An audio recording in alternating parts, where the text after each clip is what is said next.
岁的吕瑞登是道地的新竹客家人，从小就学会自己做玩具。如今，无论是农村童玩，或是灵机一动的工艺创作，一切都以自然为素材，信手拈来。这只刀子跟我18年了，已经成个构造形状，直接就夹着，就马上就看到成型。用一根竹子裁切雕刻，姿态优雅的竹鹤，就在吕瑞登的一双巧手下栩栩如生。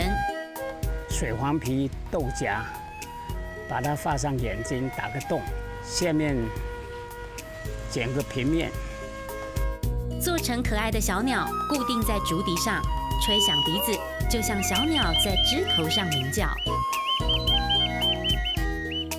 水黄皮的体位作为鸟笛，小朋友都懂爱。就地取材，发挥创意。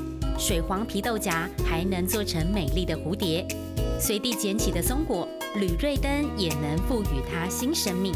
我在清华大学，它很多松树，掉很多松果。它现在我做中这个松果鸟，各式各样的童玩吸引小朋友跃跃欲试，可见传统童玩经得起时间考验，如今依然深受欢迎。有鸡翅米。当今社会充斥声光娱乐，一个朴素的童玩立刻唤起我们单纯的心。吕瑞登用行动让传统客家回忆和价值继续不断向前迈进。上课喽！小朋友都懂愛，小朋友都懂愛，小朋友都懂愛。